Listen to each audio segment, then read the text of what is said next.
Las personas creen que los problemas financieros y económicos que tenemos en la actualidad son por culpa del coronavirus. La mayoría de las personas, la mayoría de los medios, los noticieros, creen que la economía estaba bien antes del coronavirus, que el coronavirus causó todos los problemas que tenemos en la actualidad. Lo que la gente no entiende es que el coronavirus simplemente fue el alfiler que hizo que esta burbuja se explotara. La gente no entiende que la economía ya estaba viniéndose abajo antes del coronavirus. Por ejemplo, a finales del 2019 el mercado repo en Estados Unidos ya estaba colapsando, la Fed ya estaba inyectando liquidez para rescatarlo, la Fed nunca ha podido normalizar las tasas de interés, la Fed ha tenido que continuar con sus rondas de expansiones cuantitativas, es decir, la economía ya era un desastre antes del coronavirus, el coronavirus fue simplemente el alfiler que hizo que esta burbuja se explotara y obviamente la Fed está haciendo todo lo posible por volver a inflarla, por seguir inyectando liquidez para mantener esta falsa economía a flote, esta falsa burbuja a flote, pero lo único que puede hacer la Reserva Federal es inyectarle más aire a esta burbuja. Por ejemplo, Estados Unidos lleva más de una década con tasas de interés cercanas al 0%. Estados Unidos nunca ha podido normalizar las tasas de interés y durante toda esta década Estados Unidos ha aumentado la deuda increíblemente debido a estas bajas tasas de interés. Personas, empresas, gobierno, todos se han endeudado hasta el límite. Las tasas de interés son increíblemente bajas. Entonces la economía de Estados Unidos está basada en la deuda. Todos están endeudados hasta el límite y la Reserva Federal lleva años diciendo que no, que todo esto es temporal, que va a normalizar las tasas de interés, que todos estos bonos, todas estas hipotecas, estos MBS que ha comprado, todo lo va a vender en algún momento y va a normalizar las tasas de interés. Y por eso es que la gente todavía tiene confianza en el dólar, porque confía en la Reserva Federal, confía en que la Reserva Federal en algún momento subirá las tasas de interés. Y el problema es que la Reserva Federal nunca va a hacer esto. Hace un par de años intentó hacerlo. La Fed trató de hacer algo que era imposible, que era normalizar las tasas de interés con una cantidad anormal de deuda. Esto es imposible. La Reserva Federal nunca va a ser capaz de subir las tasas de interés sin colapsar la economía por completo. Y esto es algo que los mercados no entienden. La Reserva Federal comenzó a subir las tasas de interés poco a poco. La subió al 1.5%, lo máximo que logró subirlas fue hasta el 2% y ya se dio cuenta de que era imposible. La economía se estaba viniendo abajo, esto fue alrededor del 2018. Logró subir las 2.25%, eso está lejos de ser normal, pero eso fue lo máximo a lo que las pudo subir y nuevamente se retractó, le tocó recortar otra vez las tasas de interés, volver al 0% y volver a imprimir dinero. Es decir, lo que la Fed trató de hacer, todos están enganchados con esta droga del dinero barato, toda la economía de Estados Unidos y prácticamente del mundo está enganchada, es adicta a este dinero barato y lo que la Reserva Federal intentó hacer en ese entonces fue retirar la droga del mercado, es decir, subir las tasas de interés. La Fed obviamente se dio cuenta de todo esto y se retractó, se dio cuenta de que esto era imposible y volvió a más expansión cuantitativa, más recortes de tasas y todo esto. Y luego llegó el coronavirus. Todo el mundo se enfocó en el coronavirus y le echaron la culpa al coronavirus de la crisis. Pero como dijimos al principio, el coronavirus fue simplemente el alfiler, fue simplemente la aguja. El problema es la burbuja masiva de deuda que ese alfiler reventó. Ese es el verdadero problema. El coronavirus no es el problema. El problema es la deuda masiva. Estados Unidos está endeudado, la deuda está a punto de llegar a 27 billones de dólares. Y eso es sin contar seguridad social, Medicaid, Medicare, Obamacare y todo eso. Hay personas que estiman que si se toma en cuenta todo eso, la verdadera deuda de Estados Unidos es de entre 150 y 200 billones de dólares. Y eso es siendo conservadores y también eso es sin tomar en cuenta toda la deuda que tienen las personas, las empresas, los estados. Es decir, Estados Unidos es una enorme burbuja de deuda. Por lo tanto, no es capaz de aguantar unas tasas de interés ni siquiera del 2%, pero las tasas de interés la Reserva Federal no puede subirlas ni siquiera al 2%, al 3%, porque la economía se viene abajo, todos están increíblemente endeudados, y la única razón por la que el gobierno es capaz de pagar la deuda es porque el interés es casi el 0%, es alrededor del 1%, por eso es que Estados Unidos parece ser solvente, porque es capaz de servir la deuda. Ahora, ustedes se pueden imaginar qué ocurriría si en vez de pagar un 1% por sus 27 billones, Estados Unidos tuviera que pagar un 5% o un 8% o un 12%. Estados Unidos en impuestos solo recoge 3 billones de dólares. Donde las tasas de interés suban a esos niveles, Estados Unidos por definición no sería capaz de pagar su deuda, se declararía en bancarrota, tendría que incumplir como Argentina. Y esto es algo que va a pasar tarde o temprano. Por ejemplo, Estados Unidos cuando el mundo se desvinculó del patrón oro en 1971, que Richard Nixon abandonó el patrón oro, Estados Unidos tuvo una terrible década, el dólar casi muere por completo, la inflación se disparó y el presidente de la Reserva Federal en ese entonces, Paul Volcker, y también Ronald Reagan, decidieron hacer lo correcto, que fue doloroso en ese entonces, pero fue lo correcto para salvar al dólar. Dejaron que las tasas de interés subieran, dejaron que el mercado ubicara las tasas de interés en vez de fijarlas, dejaron que el mercado las ubicara en su nivel más apropiado y el mercado las ubicó en un 20-22%. Esa fue la tasa de interés que tuvo Estados Unidos. Por supuesto, en ese entonces Estados Unidos no tenía la enorme deuda que tiene en la actualidad, pero fue doloroso, fue realmente una década terrible para Estados Unidos, pero a la larga logró contener la inflación. Ahora, ustedes imaginan qué ocurriría si hoy en día la tasa de interés subiera a ese nivel. Estados Unidos colapsaría de un día para otro, no podría servir la deuda, las personas quebrarían. Estados Unidos, una tercera parte de la deuda de Estados Unidos, de los 27 billones, es deuda que vence en el próximo año, de 1 a 3 años, vence esa deuda.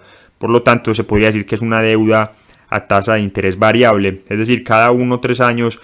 Lo que hace Estados Unidos no tiene el dinero para pagar esa deuda, es alrededor de 10-11 billones de dólares que tiene que pagar en 1 a 3 años. Estados Unidos no tiene ese dinero, como ya dijimos, Estados Unidos recolecta por impuestos alrededor de 3 billones de dólares, no hay manera de que todo ese dinero ni siquiera alcanza, pues no hay manera de que pague la deuda.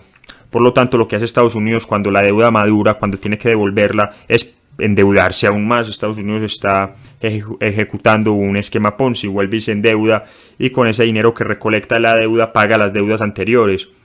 Ahora Estados Unidos puede hacer eso porque vuelve y se endeuda con tasas de interés favorables, vuelve a emitir bonos a una tasa de interés favorable, pero si de repente las tasas de interés subieran a un 5 o un 10%, por no decir pues 20%, que fue lo que subió en los 70, simplemente un 5 o 10%, que son tasas de interés normales, históricamente normales, Estados Unidos no podría seguir ejecutando este sistema Ponzi, no podría permitirse pagar unos intereses del 5, del 7, del 8, del 10%. Por lo tanto, Estados Unidos se declararía en bancarrota, sería insolvente, o podría tomar otra opción. Si quiere seguir pagando sus deudas, Estados Unidos lo que haría sería peor, pero lo que probablemente haría es imprimir dinero para pagar la deuda. Ahora, esta es otra manera de incumplir la deuda, esta es otra forma de default. En vez de, los acreedores reciben su dinero, pero no pueden comprar nada con ese dinero, es inflación. Estados Unidos imprime dinero para pagar la deuda. Entonces, en el primer caso de default, los acreedores no reciben su dinero. Y en el segundo caso, si Estados Unidos decide imprimir dinero, eso seguramente causaría una inflación masiva, una hiperinflación. Los acreedores reciben su dinero, pero no pueden comprar absolutamente nada con ese dinero. Pero bueno, volviendo al problema que tenemos en la actualidad, a la falsa creencia que el coronavirus es el problema. La razón por la que la economía es tan vulnerable es porque todos estamos en quiebra, los países están en quiebra, principalmente Estados Unidos. Estados Unidos está apalancado hasta las nubes. La razón por la que nadie puede prescindir de su ingreso por unas semanas o por unos meses es porque todos tienen deudas que servir. Nadie tiene ahorros para un día lluvioso. La gente prácticamente vive al límite. Y vive al límite debido a estas políticas de los bancos centrales de tasas de interés en mínimos históricos. La gente no ahorra dinero porque no hay motivos para ahorrar dinero. Los intereses son prácticamente cero. Si la gente ahorra dinero tomando en cuenta la inflación, la gente estaría perdiendo dinero. Así que estas políticas de los bancos centrales son las que nos metieron en este enorme problema en primer lugar. Y lo mismo las corporaciones han llevado el endeudamiento al máximo nivel, han pedido prestado todo este dinero barato y lo han usado para recomprar sus acciones caras, así que las corporaciones tampoco tenían ningún ahorro. Los hogares se han endeudado al máximo con tarjetas de crédito, tienen también hipotecas, préstamos estudiantiles, préstamos para automóviles, viven de cheque de nómina en cheque de nómina. y obviamente en el momento en que les quitas ese cheque ya no pueden pagar su renta, ya no pueden pagar su hipoteca, ya no pueden pagar sus deudas. Y la historia es la misma con los gobiernos, han estado haciendo promesas que no pueden cumplir.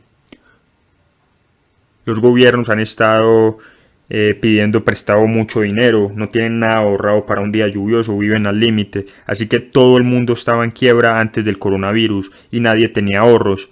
Y luego llegó el coronavirus, la gente se enfocó en el coronavirus y no se enfocó en lo que estaba pasando en las profundidades, la enorme cantidad de deuda y prácticamente unos ahorros del 0%, nadie ahorraba, nadie ahorra en la actualidad.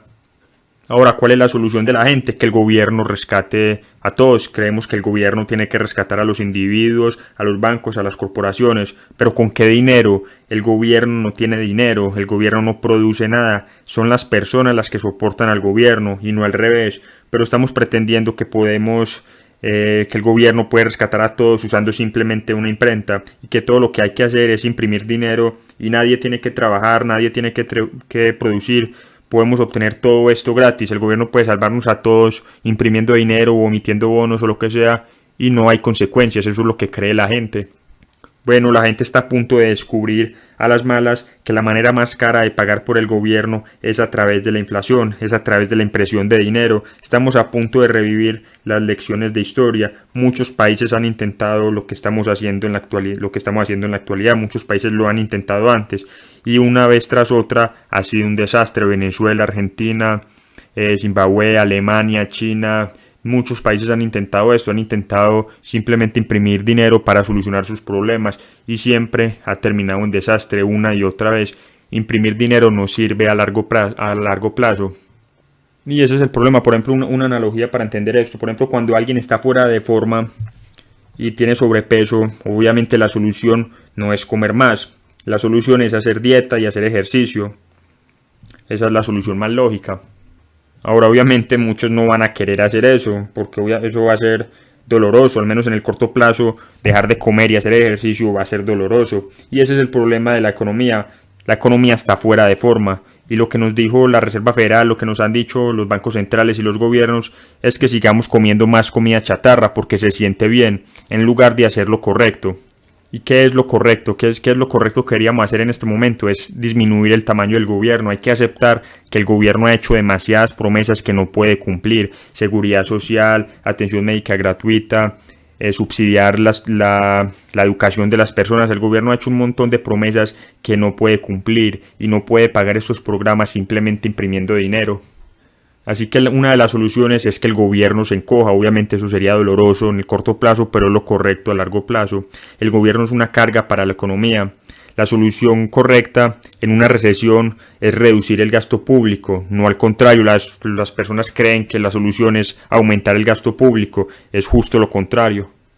Ya que al disminuir el gasto público, esos recursos, ese dinero se libera para que el sector privado lo use más eficientemente.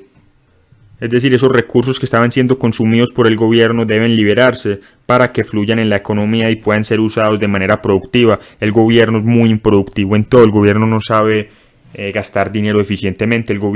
Cada que el gobierno crea un empleo, es un empleo que pierde el sector privado, es un empleo que le costó a un trabajador del sector privado y todos sabemos que los trabajadores públicos son los trabajadores menos eficientes de todos porque no tienen incentivo para ser eficientes. Solo el sector privado sabe crear empleos productivos, empleos que nos hagan más ricos a todos. Recuerden que lo importante en una economía no es crear empleos porque sí, ese no es el fin de una economía. El fin de una economía es mejorar nuestro estándar de vida.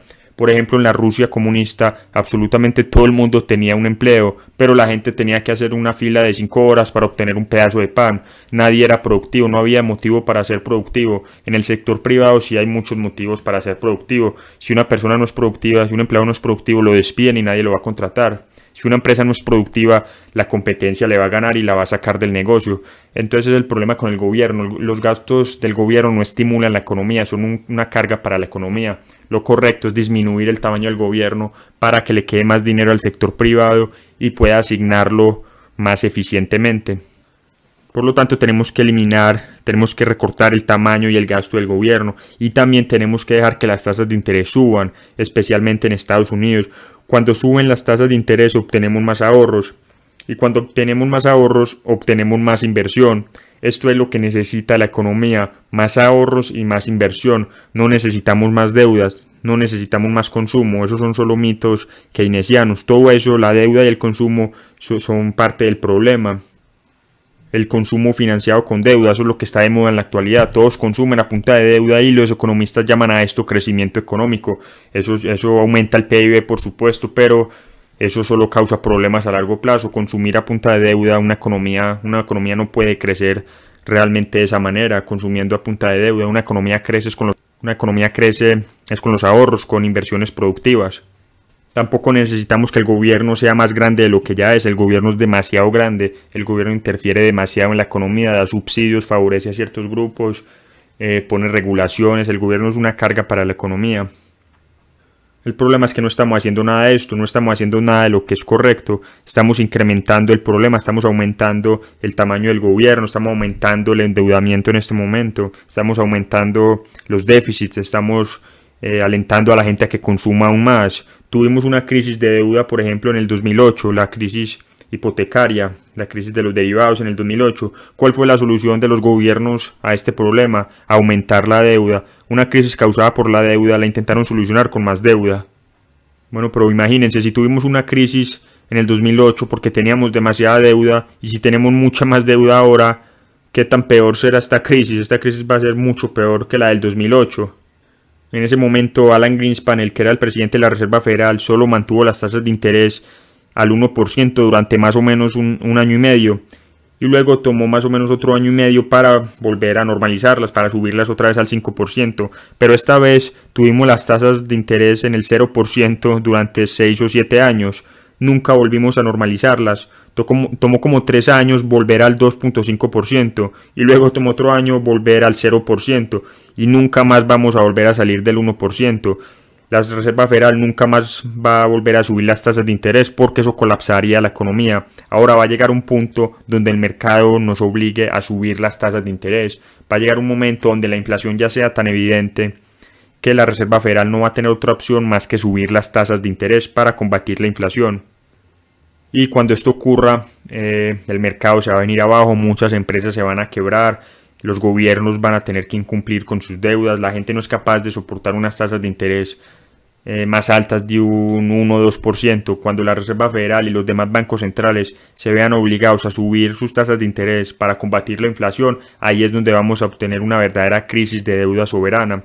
Grecia, Italia, Argentina son ejemplos de lo que ocurre en una crisis de deuda soberana, y Venezuela es un ejemplo de lo que ocurre si se intenta solucionar una crisis de deuda soberana imprimiendo dinero. Pero volviendo, antes de acabar este episodio, volviendo al tema de los rescates, todo el mundo está recibiendo un rescate en este momento, todo el mundo está recibiendo ayudas, todo el mundo está recibiendo subsidios, absolutamente todos, y nadie se está preguntando quién paga por todo esto. El gobierno tiene que ser pagado. Ahora, el gobierno puede financiar sus operaciones honestamente a través de los impuestos, honestamente entre comillas, donde el gobierno le quita el dinero a unas personas y se lo da a otras. O el gobierno puede financiarse deshonestamente a través de la inflación. Es decir, cuando el Banco Central crea dinero de la nada y solo lo pone en circulación, se lo presta al gobierno. Ahora, cuando el Banco Central hace eso no significa que obtengas ese dinero y esos servicios del gobierno gratis. Lo que eso significa es que las personas que ya tienen dinero ahorrado pierden poder adquisitivo. Ese poder adquisitivo se transfiere a las personas que reciben el dinero del gobierno. Así que en lugar de que el gobierno le tome tu dinero, como lo hace con los impuestos, el gobierno toma el poder adquisitivo de tu dinero cuando imprime dinero. Así es como se está pagando por todo esto.